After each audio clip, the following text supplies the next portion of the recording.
Good morning. I just wanted to make a video, kind of an update, I guess. So I hit a financial rut a ways back. And when I did, before I even really did, when I saw it coming, I started reaching out to different programs and organizations to get help in the state, as well as trying to find extra supplemental income. But finding a second income when I'm already low on cash is complicated because I have two sons. They're both severe autism, what a lot of people call profound autism. My one son, older in the back, I can't drop him off to school because the earliest I can is 8:40. So we're just sitting by a park, just waiting to do that so I can get back to Ubering, make some cash. But what I wanted to say is, we lost our apartment. Straight up. I did everything I could to prevent that. So there was one program I reached out to, the homeless prevention program. But when they did the math for us and their program and just me and my two sons, because I didn't make $2,986, I think the exact number was, because I didn't make that, they won't help me. So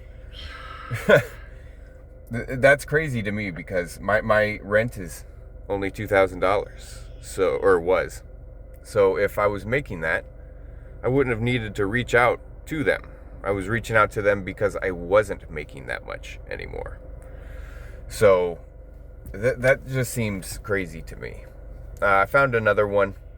I reached out to find out if that was accurate because on their homepage it said something like 3 people in the household, 49,000 some, and I guess that's annually. If I'm making that, then they can help me. But I'm waiting on a call back from that. But I'm pretty sure that's what that will be. That's ridiculous. I don't know what to say. I did EBT, and they granted that. And they sent it to the wrong address. And even though I told them it was the wrong address, it didn't seem to matter. And we're not homeless per se, but we are, because there's an acquaintance that I had that while I was going through this, they noticed a difference in my routine and they asked what was going on. So I told them, and they just offered to let us be able to sleep there. Now, we can't be there during the day or anything like that, but we do have a safe place to sleep, which, thank you, God, is such a blessing. Because that was my biggest worry. And there was another acquaintance from when I was moving all my stuff out into public storage. And I had used that storage facility before, so I guess that person knew me a little bit because they knew that I had rented the storage and I was a good tenant. I got my stuff in, got my stuff out. There was no late payments, so on and so forth. And they asked where I was moving, and I was fighting back, being emotional, and I ended up letting them know kind of what was going on. Not like crazily, but just like, hey, this is what's going on. And they were like, where are you gonna go? And at this time, my other friend hadn't found out about my situation and offered me a place to sleep, but that wonderful woman at the storage place did. And she was like, well, what are you going to do? I was like, well, I'm not really sure. We don't have anywhere to go.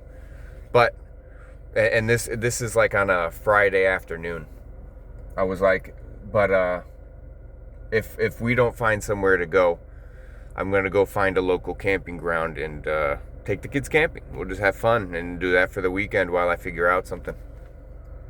And this woman with a huge heart, she gave me 2 tents, and she gave me 2 because just in case one of them didn't have like the pieces or something, because they hadn't used it, her and her husband, in so long.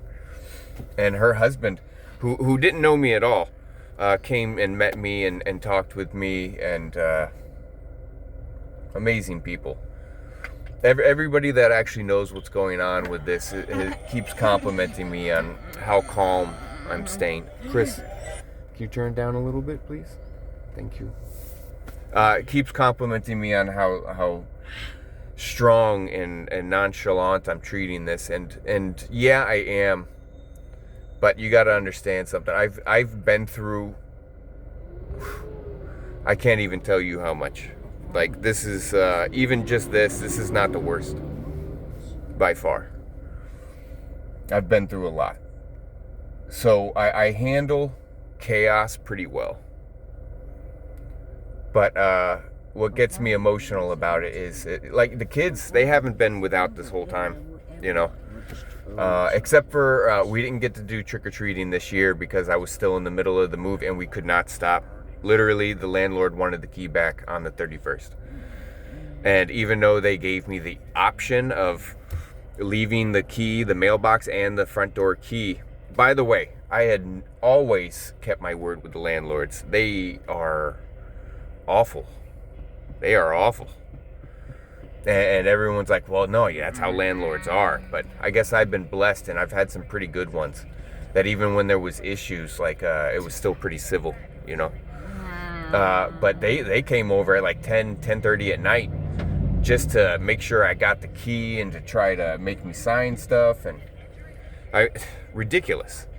When I was first telling them that I'd have to pay them a little late, they were threatening me immediately with 3-day notices and throwing me out and then taking me to court and charging me more money.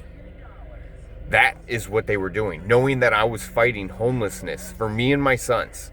That's what this landlord did. His name is Alex and his wife. Jesus. I cannot believe that kind of behavior. People are inhumane. And it is ridiculous. You people need to do better. And not everyone.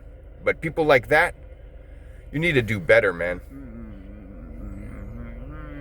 I'm sure someone gave you a break at some point in your life. But this whole thing is just ridiculous. You know?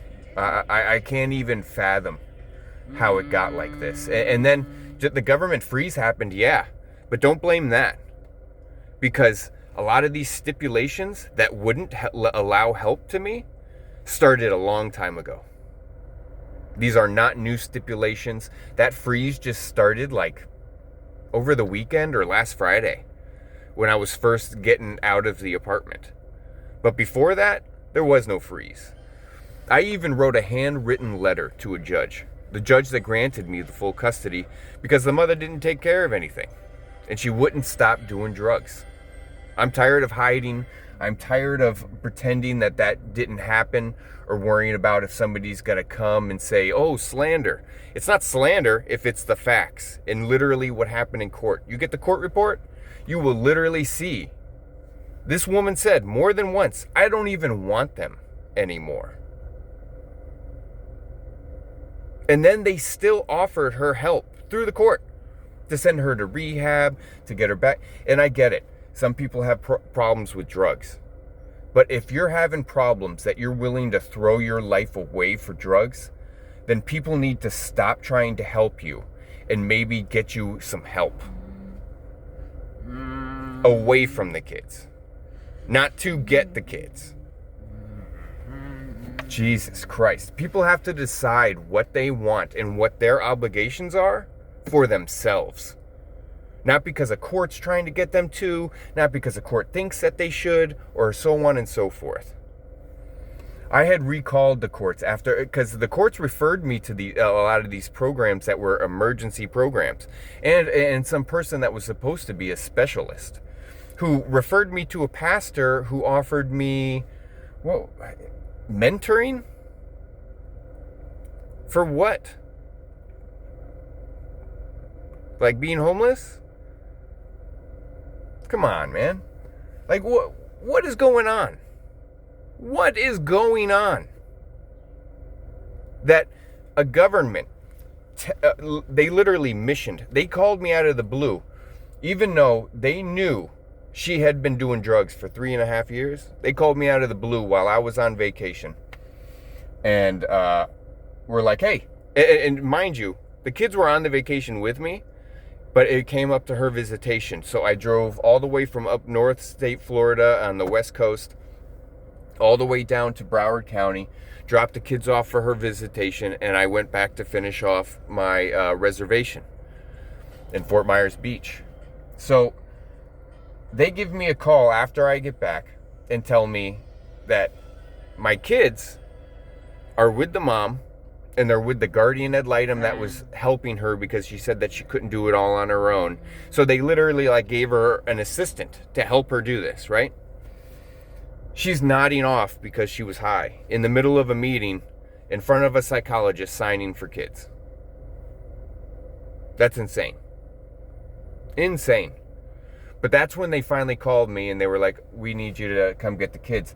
I was like, well, I'm in Fort Myers right now.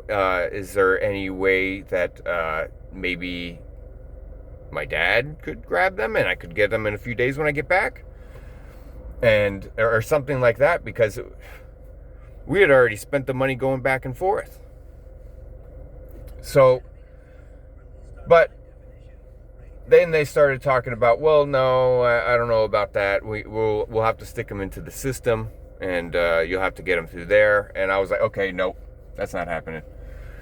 So I drove my butt down, picked up the kids, while she was freaking out and yelling that same day too, which is a different day of the court where she said she didn't want them, told the guardian ad litem she didn't want them, told the other caseworker from ChildNet she didn't want them, and left and stormed off because she said she wanted to go hang out with her boyfriend and she had some kind of meeting or something. I don't know. I don't really remember, to be honest. That was some years ago. And this is just ridiculous. Like, the state and the courts, they seem to go out of their way to help people that don't give a crap about their kids. But what about the people that do? No? That's not more warranted? That's not something that's important? These people offered, like, this is the quiet Chris is sometimes. And when he is like that, it's because he's using like a device and it's kind of keeping him, which doesn't always happen like that either. But he does stay calmer sometimes with a device. But usually he's kind of honking, making noises and stuff, you know, just autism stuff. That's just normal. It's okay. So does my other son. In fact, my younger son, who I already dropped off at elementary school, he is the most talkative social butterfly you will ever meet in your life. So much to the point sometimes you got to be like, Mickey. Like, I'll give him the tablet just so I can focus on what I'm doing sometimes, just because I can't keep talking, especially when in times like this, like, I have to be super focused. There is no relax in this, not even at night.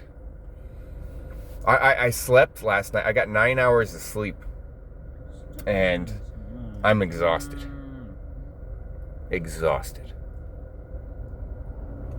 My mental capacity is going crazy. What time is it now? 8:09. I still have to wait to drop him off. The earliest they take him is 8:40. If you go earlier than that, you're just sitting in there holding up the line, and they get mad. Because he's a special needs kid, so he can't just be sitting outside the school. He has to actually, like, be taken in, you know? Otherwise, he'll just go run off into some direction. Which, that used to be a problem with the school, too, which the principal, he's a great guy. He more corrected that.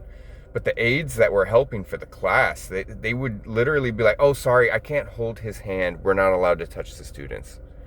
In the pickup line by traffic, you can't hold his hand and make sure you usher him into safety? Like, it's a big deal? Come on. What? Everything is so backwards. how did this get like this? And do not blame the presidency. Do not. And don't blame Biden.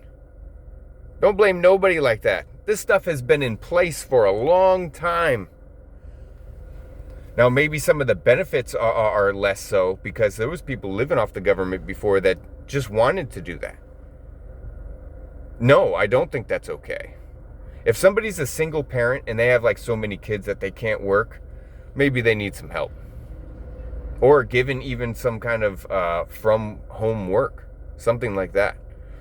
But they shouldn't be put into a position where they need to compromise being a parent so that they can take care of their kids. Hey, Chris. Whenever I raise my voice, he's always like, calm down, Dad. If I raise my voice to Mickey, he comes up and he's like, Daddy. He's the best.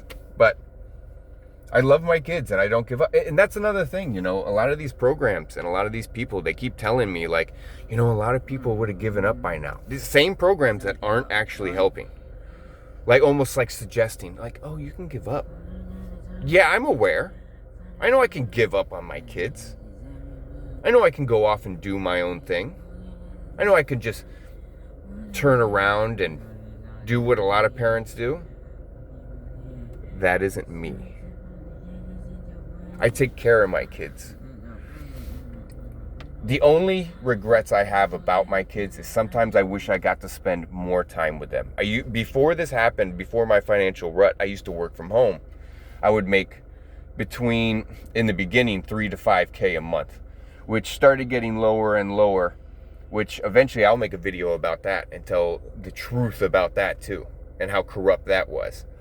But I maintained that. Like, amazingly. The way that I pulled through that, and we had our own apartment. The way I made that work was just good. We had our own 2-bedroom, 1-bathroom apartment, $2,000.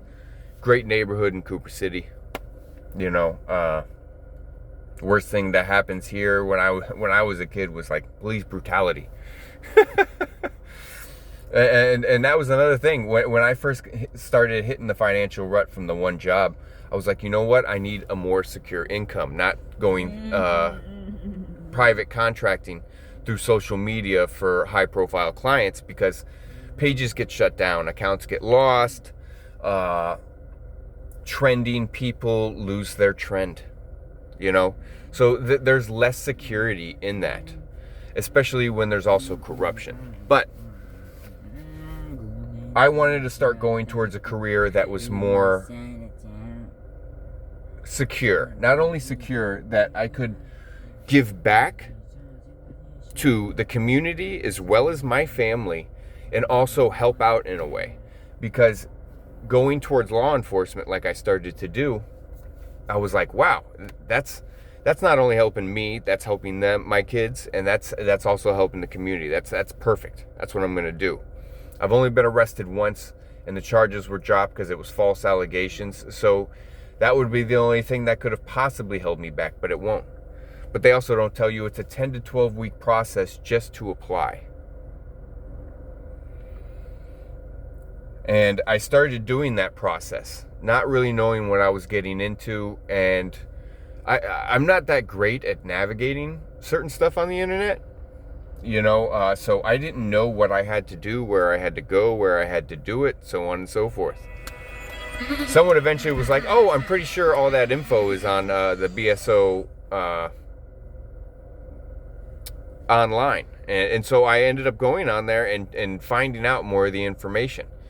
But I still had to call to find out how to do it to those places, like where to do the agility test and so on and so forth. And I had to fight to get my transcripts, because after 10th grade, I left. And I went to night school for GED, which I got my transcripts back, and I'm pretty sure they show my high school transcripts, but I finished 10th grade in a weird program, and I also did the GED through a night school through Cooper City, so that doesn't look like it's on my transcripts at all.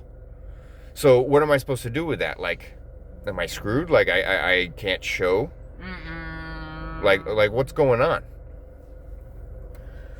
But so I have two sisters. They both went to college, did nothing with it. Nothing. So college didn't look appealing to me. I was a freshman, and I was one of the only freshmen in my school working. I think me and another dude named Steve, who we used to call Birdie, and there was another dude named Brian who used to skate with us too, and I think his nickname was Squirrely or something like that. But very cool guys. But the point being, we were freshmen and we already had jobs. We were already working, and I liked that money coming in. I was like, oh, okay, I can start working. I'm just gonna keep doing this. This maintains more of a lifestyle that I want. So I'm gonna do that. But life happens. No matter how much you end up saving up. I've had my bank account up to $30K. I've had my bank account up to 50 some K. No matter how much you can have, things in life can happen and you can lose it all. A couple bad choices, maybe even one bad choice, and it can change your life. These programs that I reached out to, these were programs designed to help people in situations like this, but they don't at all.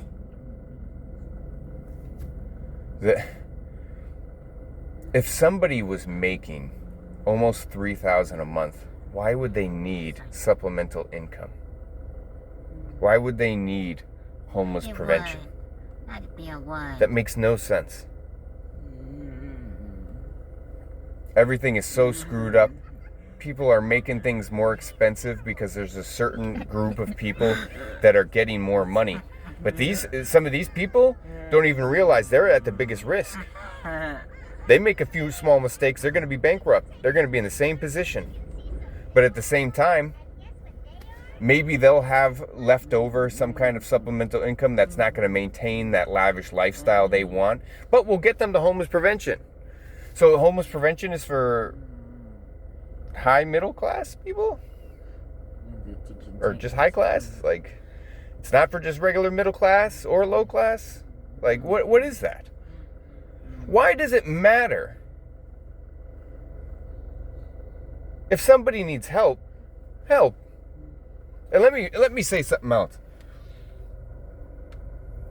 I talk to a lot of people that I've known since I was a kid. And some of them don't know me, or we haven't talked in a long time. And I tell them the same thing. I'm like, no, it's cool, no hard feelings. But at the same time, I gotta tell you, man, if I ever told somebody, and I knew them at least a little bit, that I knew they weren't like a serial killer or something like that. If I knew someone and they told me they were about to be homeless with them and their kids, you couldn't stop me from helping them. You couldn't.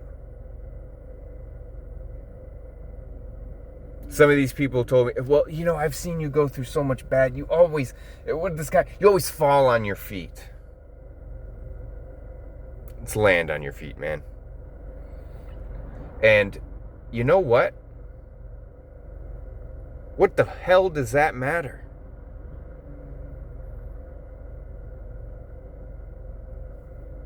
Is that how you justify it in your head, that you don't have to help?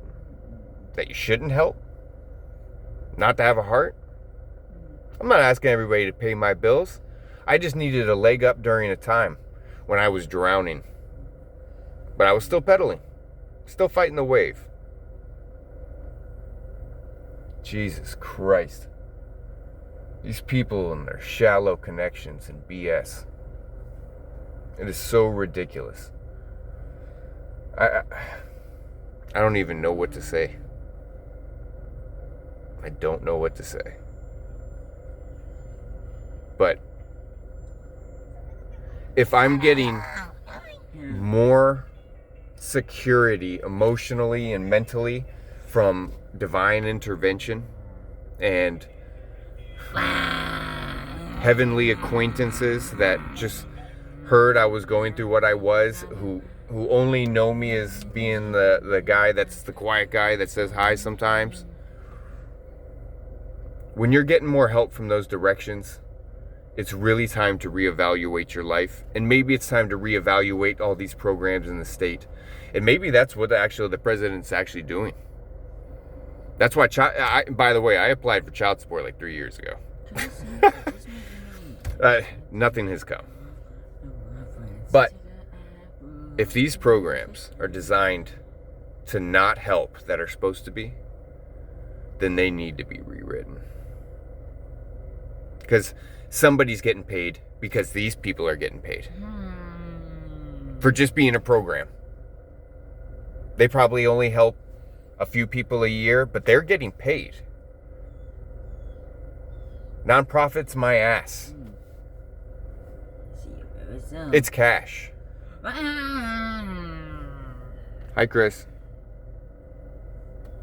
Let me see what time it is. Oh, I can start getting him ready to go in a minute. It's 8:21 now. But it's really ridiculous how everything is just so conditional. When as a community, we should be holding each other up. We should be helping each other without question. When I used to still skateboard, which I basically put my board down last year because I just didn't have time for it. I needed to hustle. I needed to grind. So that's what I did. I don't take much time for myself anymore at all. Not even for reading. Speaking of which, I got some library books that I think are overdue. I got to return. But it's just screwed up. And it's not seeming to get better so far. I think if certain people in the government knew how these things were being ran, it would be changed. That's why child support's being reworked. People were using it for a personal piggy bank, which I'm sure a lot of these people in these programs are too. Like, look, autism makes billions of dollars a year. Billions. If you have autism in your family, then you know how hard it is to get into these programs. Where is the improvement? Where? You want to go look at your statistics? You're going to want to go look at, well, this much money was put in, this much money, well, this was cut, this was that. A lot of these programs have been around for a long time. They've been making money for a long time, and they've been turning people away for a long time. These are all the same issues over and over and over again. I hope anybody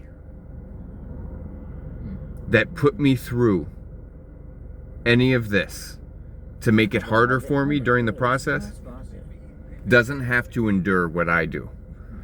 But at the same time, if they do, that would be pure karmic divine intervention. It is getting ridiculous. You know, when I used to, that was the point I was getting at that I didn't finish. When I used to skate, I used to go to the park. And I love skaters. I love skateboarding. Even though I don't do it anymore, I still, before I had a lot of friends, or before, like, I really liked life, I went and I finally found skateboarding, and that blew me away. And it was something I could do myself.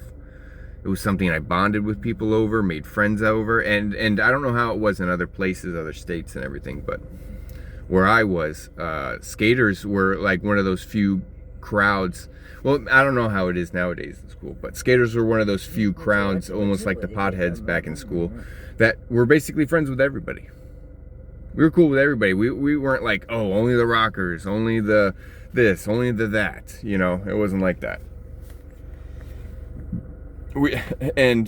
When I would come up to these skate parks, the skaters, they would leave broken beer bottles because they think it's cool, you know? Yeah, let's break the bottles, man. Let's throw our trash, man. Let's draw on everything and do penises and everything like that. And grow up, man.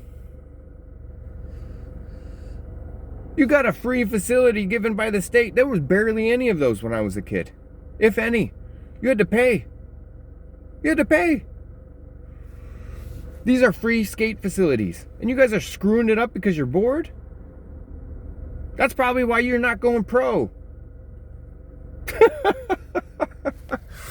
Jesus Christ. Everybody. I used to go there, and I used to go into the facility because it's usually at like a parks and recreation type of place. I used to go there, and I would just see the whole place covered in litter. So I would literally go ask for if they had a trash picker upper or gloves and a trash bag, and I would go around the park and just clean it up. Because that's gross, man. Like, have some pride. What? You want to do the skate lifestyle and be kind of like grunge and everything? That's fine. Don't crap where you eat, man. Like that, and that's the whole thing. Everybody's taking advantage, but the people that actually need it ain't getting it.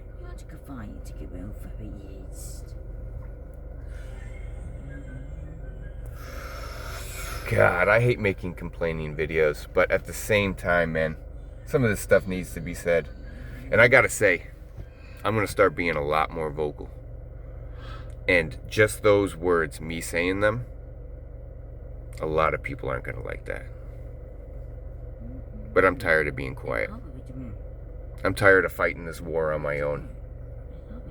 I'm tired of trying to stay above water because corrupt or messed up people are just doing things on a whim.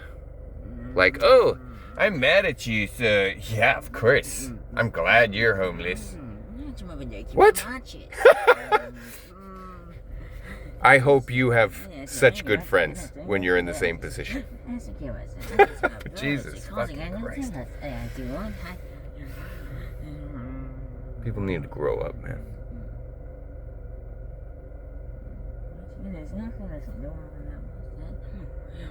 Have a great day. Thanks for listening to my rant. More to come.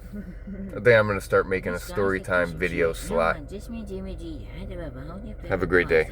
Chris, you want to say goodbye? Goodbye.